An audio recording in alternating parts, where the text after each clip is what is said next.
말씀 출애굽기 15장 26절 말씀 봅니다. 앞에 모니터를 보고 함께 압독합니다.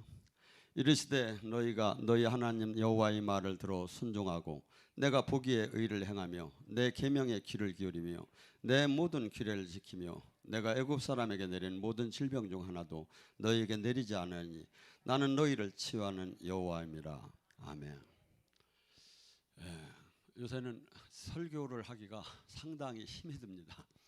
여러분이 다 알다시피 제가 한 22일 다니엘 금식 기도를 했었어요. 하고 났는데 원장이 무진장 몸이 아팠어요. 뭐 어디가 아프다고 얘기하기는 약간 그랬고 도저히 기도를 해도 답이 안 나올 정도로 아팠어요. 제가 그래서 다시 계속 금식 기도를 했어요. 그래서 한 달 동안 할 때 저는 설교를 다 하며 저는 여러분이 알다시피 저를 위해서 금식 기도하는 건 별로 없어요. 우리 교회를 끌어가는데 금식을 그렇게 많이 했어요. 그리고 우리 항상 큰 문제가 생기면 금식으로 해서 주님께 그것을 올리고 그러고 맹렬한 불꽃이 때가 되면 꺼졌어요.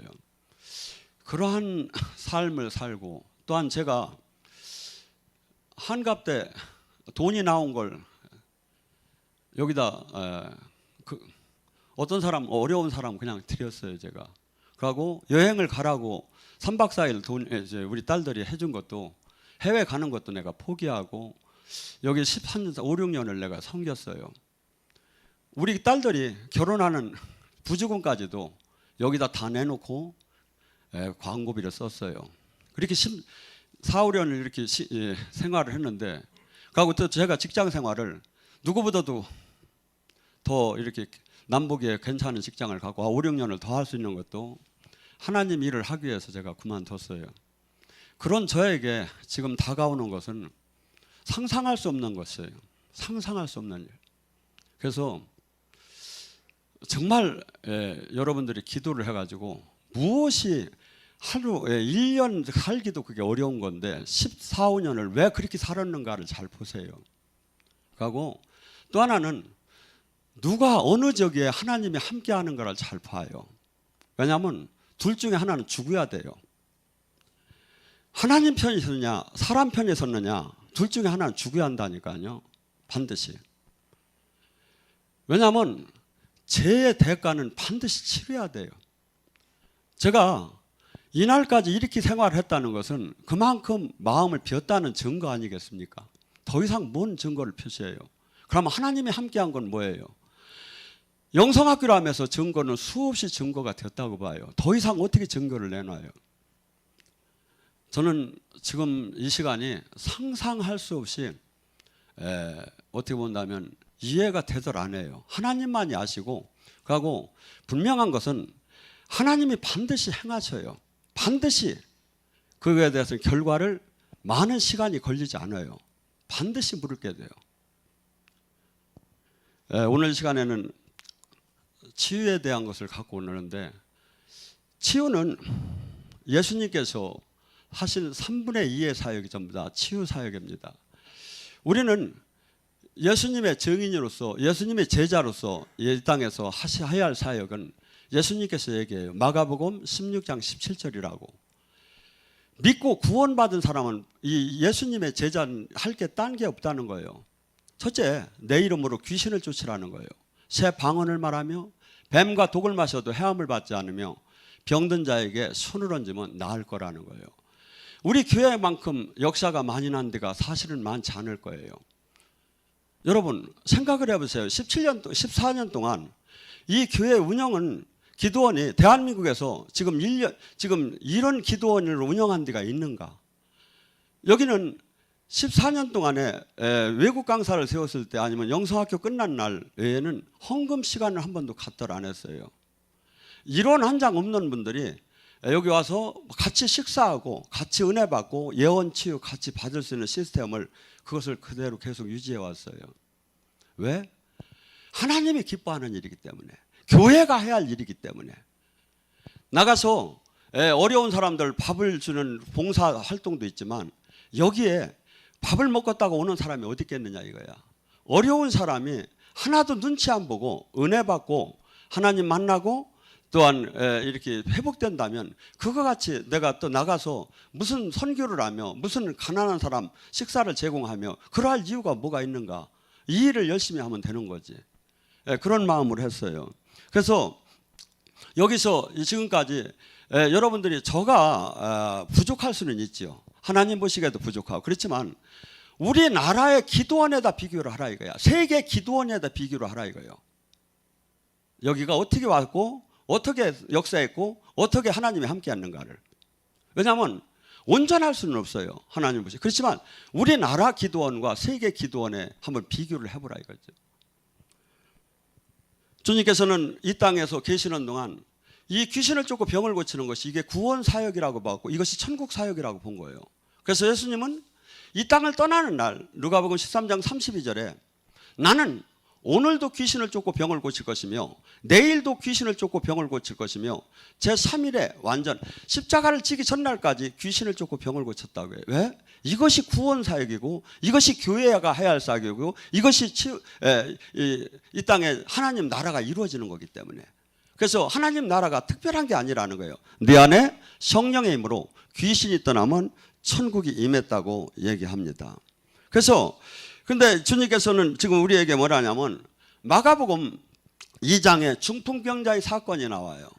그 사건 때 주님께서 뭐라 하냐면 네가 오늘 치유함을 받았다고 얘기를 하셔야 하는데 그렇게 얘기하더라 않아요. 소자야 네가 오늘 제사함을 받았느니라. 제가 사역을 할 때 호흡을 내시면 저 사람은 왜 이상한 소리를 낸다고 하고 왜 남이 안 하는 일을 하느냐. 남이 안 하는 일을 하는 게 중요한 게 아니에요. 성경에 있는 일을 하면 되는 거지. 예수님께서 요한복음 20장 20절에 그분이 호흡을 내시며 성령 받으라. 얼마나 성경적입니까? 얼마나 성경적. 근데 왜 그렇게 하느냐? 성경을 대적하면 어떡할 거냐 이거죠. 그래서 이 병만은 우리의 죄의 대가로 반드시 주어졌다고 주님은 얘기를 해요. 출애굽기 34장 6절과 7절에 뭐랍니까? 하나님은 용서를 하되 죄를 3, 4대에 내려놨다고 해요. 그래서 우리의 오는 유전적인 병마가 대개 부모 때로부터 내려오는 게 많아요. 그리고 내가 잘못을 할 때 죄를 질 때 그 병마는 들어와요.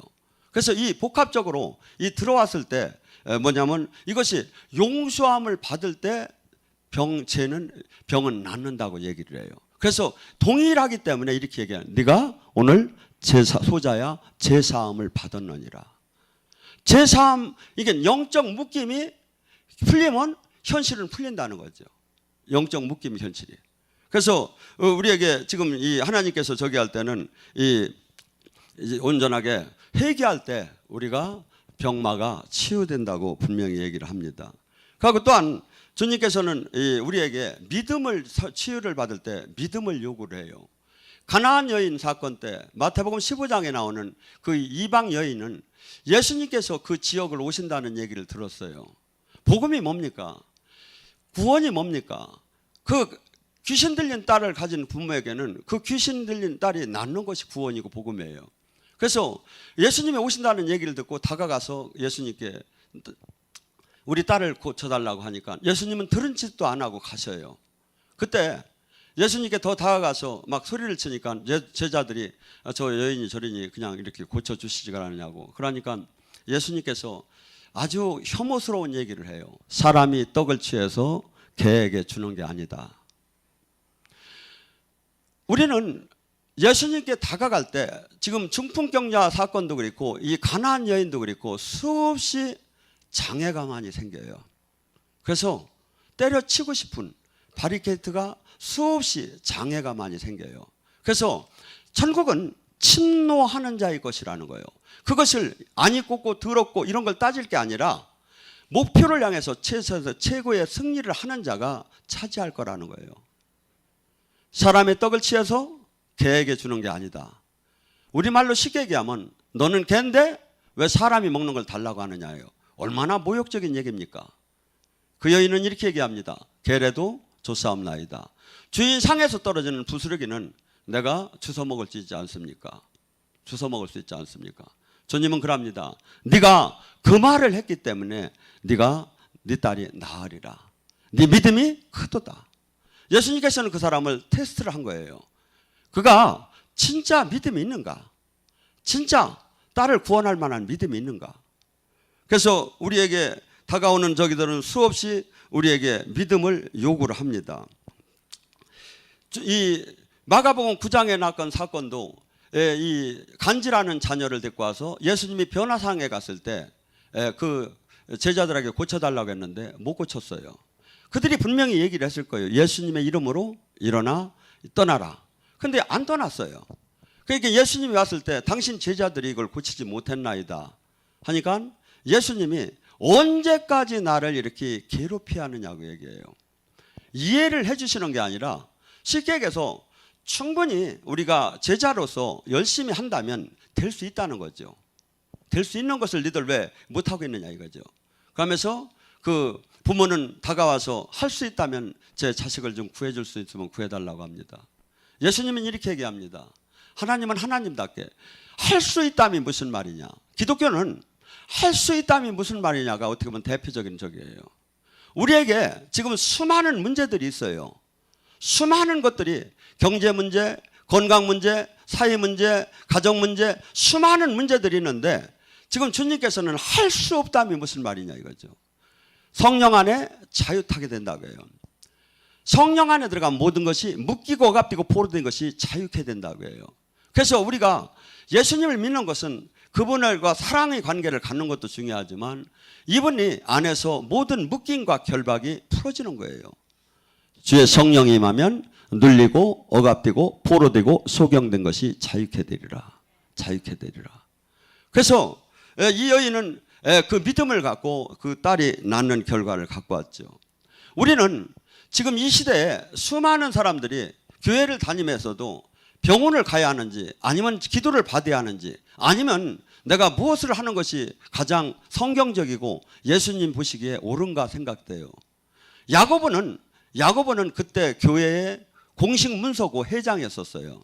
그가 얘기를 하는 거예요. 야고보서 5장 15절에 너희 중에 병든 자가 있느냐? 병든 자가 있느냐? 그러면 장로를 불러 영적인 목사를 불러 지도자를 불러서 그에게 기름을 바르고 그가 기도할 때 그가 제사함을 받지 않겠느냐? 이것이 교회의 공식 문서인 거예요. 예수님을 믿는다면 지금 12제자나 예수님이나 우리가 손을 얹고 병이 낫고 예수님의 이름으로 병이 낫고 이것이 지금 모든 것이 교회가 해야 할 사역의 가장 대표적이고 공식적인 입장이다 이거죠. 그런데 이것을 지금 잃어버리는 시대에 지금 다가왔다 이거죠. 자, 어떤 게 옳으냐 이거야. 성경이 틀린 것 같아도 옳아요. 성경은 진리라고. 진리는 상대적인 게 아니에요. 2000년 전이나 지금이나 앞으로 2000년 후에도 똑같이 동일한 거예요. 그래서 진리라고 하는 거예요. 그리고 이 성경은 예수님의 말씀이시고 하나님의 말씀이에요. 그렇기 때문에 이것이 지금 현 세대하고 맞지 않는다고 만약 이것을 거부한다면 그것은 예수님을 믿는 사람이 아니겠죠. 그래서 우리는 지금 이 영적인 사역을 할 때 수없이 치유를 원하지만 지금 주님께서는 치유에 대한 것을 이 믿음을 요구하는 때가 많습니다. 사도행전 14장 8절과 10절에 보면 루스트라에서 발을 쓰지 못하는 한 사람이 앉아 있는데 나면서부터 안진뱅이 되어 걸어본 적이 없는 자라. 바울이 말하는 것을 듣거늘 바울이 주목하여 구원을 받은 믿음이 그에게 있는 걸 보고 큰 소리를 외쳐 가로되 내 발로 일어나 걸어라 하니 그 사람이 뛰어 걸었더라. 단상에서 보면 다 보여요. 거의 보여요. 지금 스포츠처럼 이 말씀을 받아들이는 사람이 있는가 하면 너 어떻게 하나 보자 하면서 있는 것이 보여 느껴져요. 근데 지금 바울이 볼 때 그가 안진뱅이면서 나면서부터 안진뱅이였지만 그가 말씀을 받는데 나을 만한 믿음이 보였다고 해요. 믿음이 보였다고 해요. 사역자가 어떻게 하겠습니까? 무조건 그냥 기분 좋다고 일어나 걸어라 이렇게 하겠나요? 아니에요. 주님 어떻게 합니까? 제가 지금 선포해야 합니까? 미리 사인해 봤어요. 몇 번을 사인했다고 나는 봐요. 왜냐하면 일어나 걸어서 안 걸으면 나 망신, 하나님 망신이니까. 그래서 사역을 하기 전에 중요한 때는 반드시 주님한테 이렇게 물어요. 누구든지 그게 되게 돼 있어요. 그때 주님께서 그랬을 거예요. 바울아, 걱정하지 말라. 네가 나를 믿은 만큼 내가 역사하리라. 너는 선포하라. 내가 행하리라. 너는 선포하라. 나는 행하리라. 그래서 그가 저기 했을 때 그는 번쩍 일어나. 뭐죠? 그에게 말씀도 그래요. 지금 지식적으로 받는 사람이 있고 믿음의 눈, 믿음의 마음으로 받는 사람이 있죠. 그래서 12정탐꾼을 얘기하지만 10정탐꾼은 전부 다가 현실적이고 실리적이고 이론적이고 지식적이고 신학적이고 교리적이었죠. 두 사람은 사실은 현실에 맞지 않는 보고예요. 그런데 뭐죠? 그에게는 믿음의 눈이 있었어요. 하나님이 함께함이 있었어요. 그리고 천지를 지은 하나님이 나와 함께하기 때문에 저들은 나의 밥이라고 했어요. 밥이라고. 안악자손이 아니라 나의 밥이다. 믿음이 없는 현실 사람에는 나와 한없이 나보다 커서 나는 메뚜기 같다는 그런 마음이 들었는데 믿음이 있는 사람에게는 그가 밥이로 보였죠. 그래서 마가복음 11장 22절과 24절에 이렇게 얘기합니다. 너가 하나님을 믿으라.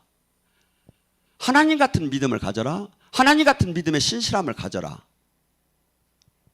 진실로 진실로 내가 이루노니 네가 산이 들려 바다에 빠지우리라고 믿고 의심치 않을 때 역사가 일어나리라. 치유사역을 할 때 내가 첫째 전제 조건이 지금 치유가 될 것을 믿어야 한다는 거예요. 그리고 치유가 될 걸 의심하지 말아야 한다는 거예요. 그것이 전제가 되려면 어떻게 돼야 합니까? 하나님과 신뢰 관계가 형성이 돼야 돼요. 신뢰. 하나님 때문에 한없이 아파했고 한없이 슬퍼했고 한없이 인격적으로 함께하고 하나님은 반드시 나의 기도를 듣는다는 신뢰 관계가 형성이 됐느냐 이거죠. 신뢰 관계가. 저는 이렇게 봅니다. 주님께 이 저기 할 때 우리가 수없이 어떻게 본다면 하나님이 일을 하기 때문에 한없이 핍박을 받는다고 합니다. 의를 위해서.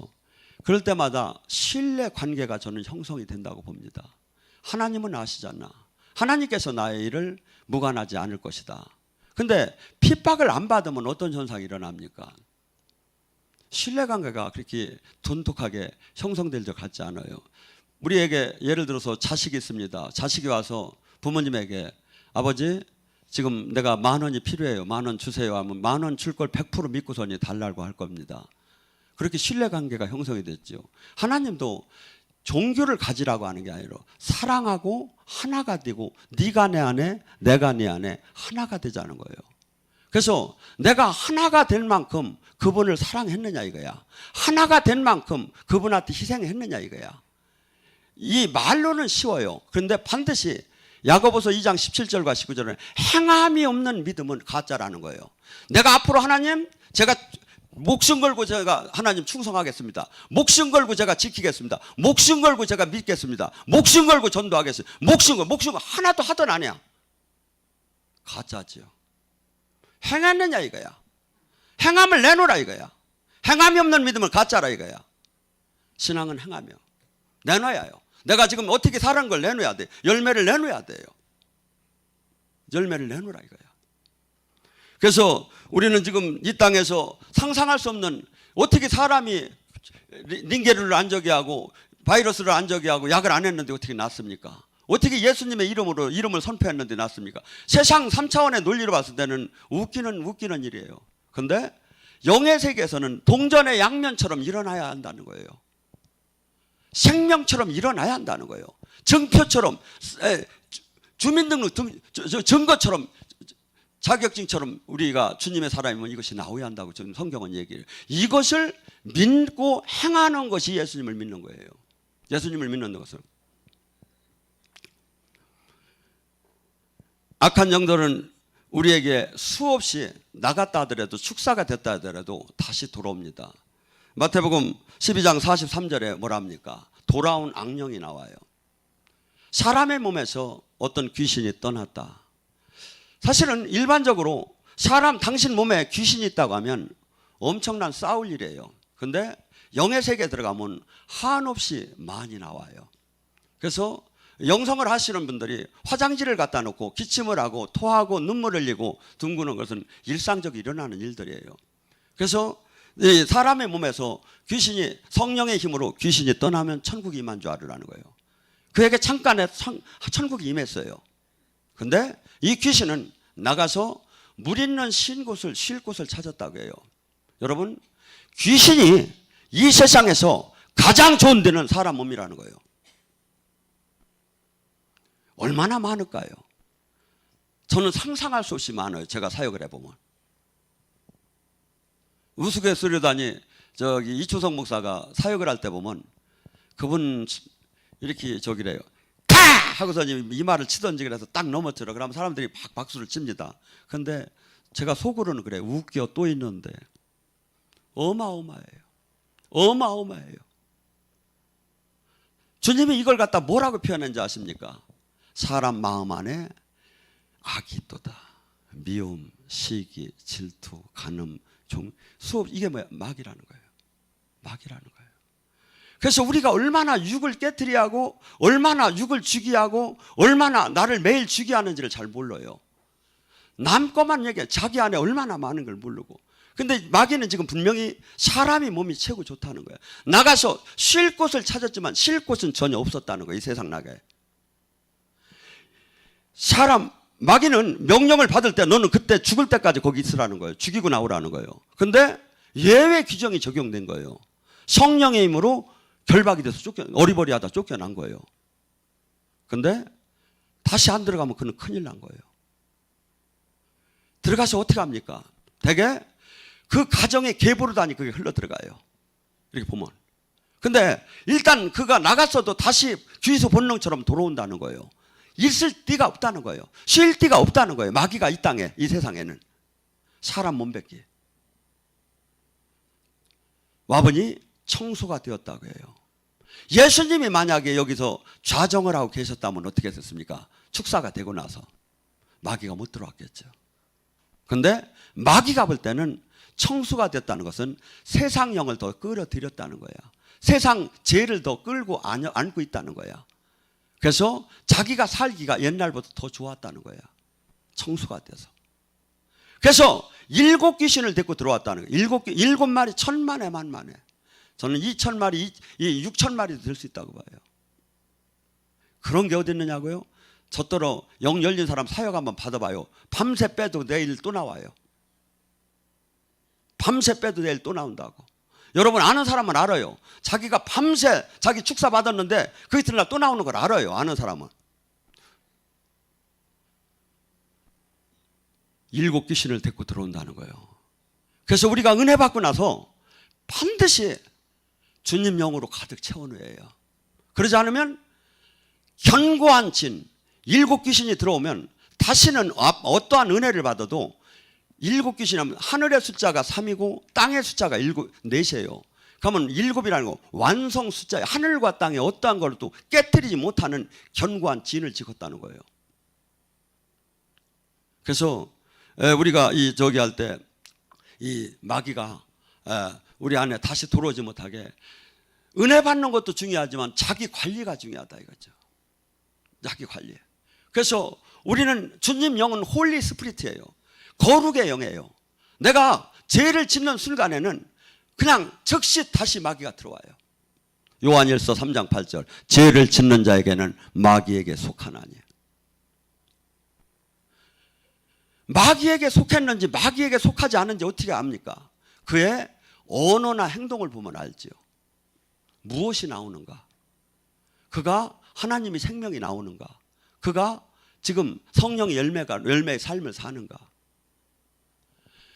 요한복음 10장 10절에 뭐랍니까? 마귀가 온 것은 죽이고 멸망시키려고 왔고 예수님이 이 땅에 오신 것은 생명을 얻되 풍성하게 하기 위해서 왔다고 합니다. 여러분 정선에 빠찡고를 하러 간 사람들이 차를 맡기고 나면 차를 찾는 사람이 몇 프로나 될까요? 거의 90% 이상이 못 찾지요. 가고 다 돈 날리고 거지되고 자살하고 막 수없이 그렇게 됐죠.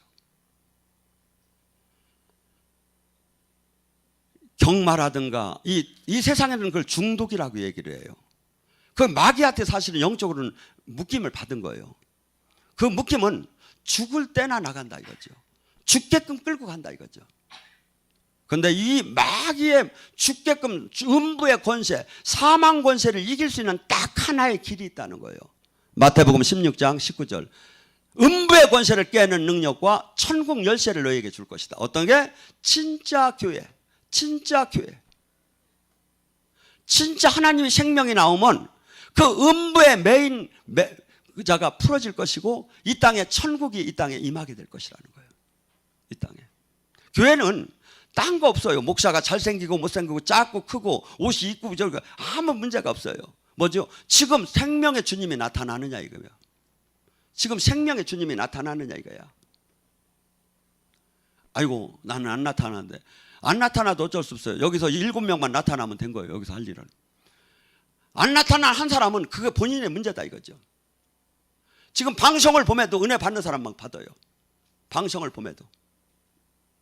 여러분 하나님의 생명의 예배만큼 귀한 게 어디 있겠습니까? 하나님의 생명의 예배만큼 귀한 게, 근데 이것이 짓밟히는 시대에 와 있다 이거죠.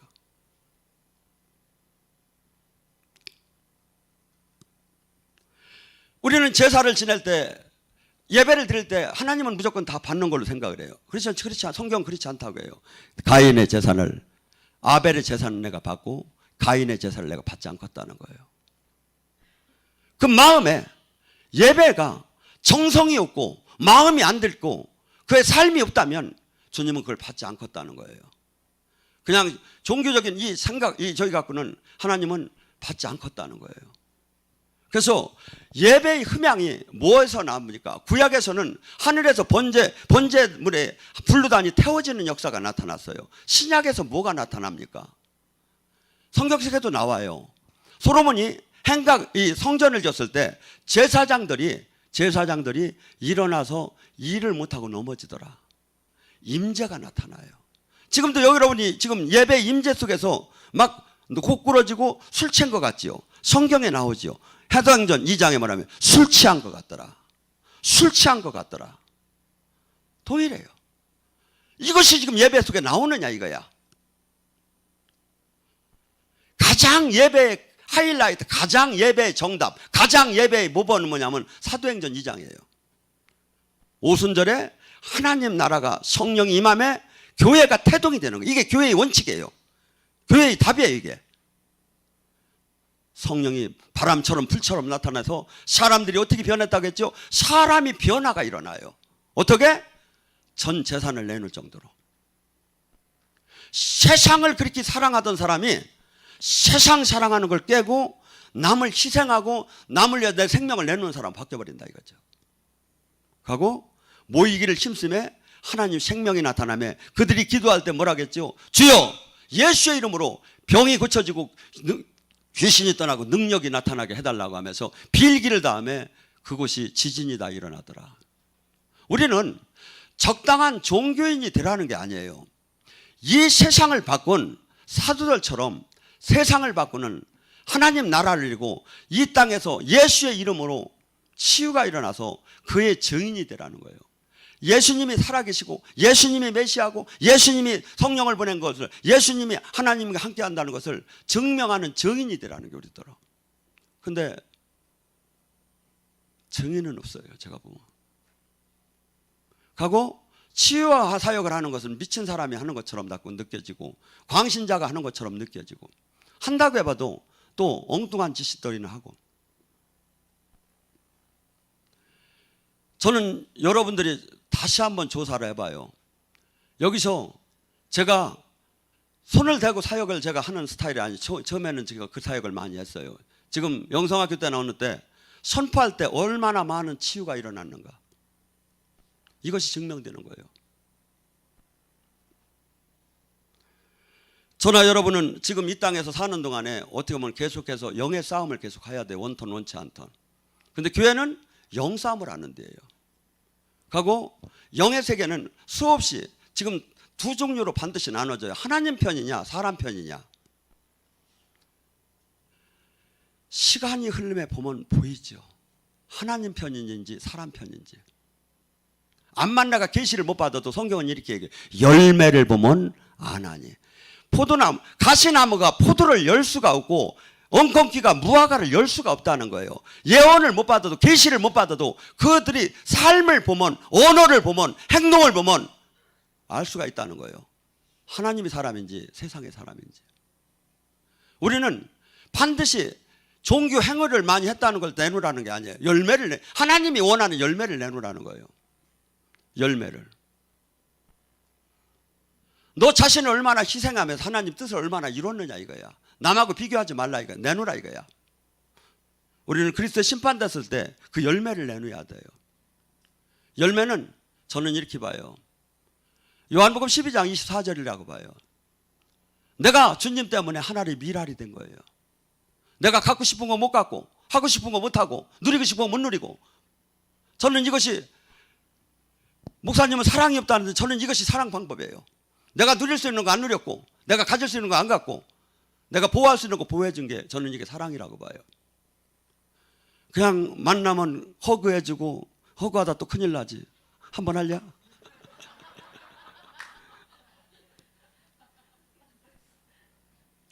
여러분, 우리의 평가는 누구 아무 소용없어요. 하나님이 증명하고 하나님이 함께하고, 그가 지금 하나님이 계속 하나님 뜻대로 살지 않는다는 하나님 생명의 인자가 나중에는 안 나올 것이고, 계속 하나님 뜻대로 사는 사람은 생명이 계속 나올 것이고. 고린도서 4장 10절 11절 예수 그리스도의 십자가의 죽음의 삶을 사는 자는 예수님의 생명의 능력이 나타나느니라.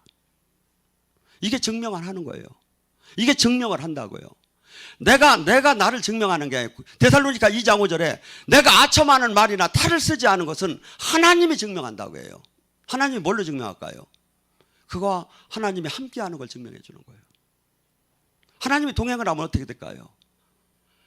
건강해질 것이고, 능력이 나올 것이고, 거룩해질 것이고, 자기들로 자기를 위해 살지 않을 것이고, 희생하는 삶이 나올 것이고. 근데 안 나오면 어떻게 할까요? 이비로는 희생한다고 하고 이득을 취하고 막 혈기를 내고. 여러분, 저나 여러분이 지금은 반드시 누가 하나님 편에 서 있는 거, 누가 지금 하나님이 함께하고, 누가 지금 이거 저기를 반드시 지금 살펴야 돼요. 하고 저는 이것이 많은 시간이 필요 절대 하더라 안 해요. 하나님은 더군다나 교회 일은 잘못하면 여러분이 잘 알 거예요. 어떻게 되는가를. 그래서 저나 여러분이, 우리는 내 마음대로 사는 사람이 아니에요. 내 마음대로 사는 사람은 어떻게 성령의 인도함을 받습니까? 내 마음대로 사는 사람, 그것을 버린 거지. 제가 제 마음대로 사는 사람 같으면 그렇게 수많은 세월을 금식을 하더라 안 했겠죠. 경건의 훈련이 필요하고, 저나 여러분은 지금 분명한 것은 지금 하나님이, 지금 내가 지금 하나님 뜻대로 지금 삶을 살고 있는가, 하나님이 원하는 지금 열매를 맺고 있는가 하고, 내가 지금 가는 길은 넓은 길인가 좁은 길인가는 반드시 점검을 해야 한다 이거죠. 하고 이것은 그리 어려운 것은 예언자가 꼭 받는 길은 아니라고 봐요. 누구든지 한 발만 뒤로 물러서 보면 다 보인다고 봐요. 저는 제 꿈은 뭐냐면, 이 지금 기도원이 다 문 닫아가고 100명 이상 모이는 데 가서 코로나로 지금 더 완모예요. 저는 제 꿈은 이 세계에서 가장 아름다운 기도원이에요. 이게 가장 힘들고 어려운 사람이 와서 다 위로받고 소생을 하고, 가고 눈물을 닦고 가고 행복해하고 영육간에 행복해지는 것이, 그것이 제 꿈이에요. 그런데 저 혼자 이것을 이루는 것이 아니고, 여기에 간부들이, 여기 있는 분들이 같이 해주지 않으면 이것은 이루어지지 않는다고 봐요. 저는 이게 꿈이에요. 그러다가, 그래서 이 세상 그 누가 얘기해도 나는 죽을 때까지 여기에 일원한 장, 내가 소유권을 주장한다는 것을 각서를 쓰라면 난 수많은 장을 쓸 거예요. 나는 오직 이 기도원이 그렇게 성장되기만을 원하는 사람이야. 그러다가 후진들, 제자들한테 넘어가기를 원하는 거예요. 여러분이 한번 기도해봐요. 제가 거짓을 얘기하는 사람인가? 오늘 시간에 간절히 부려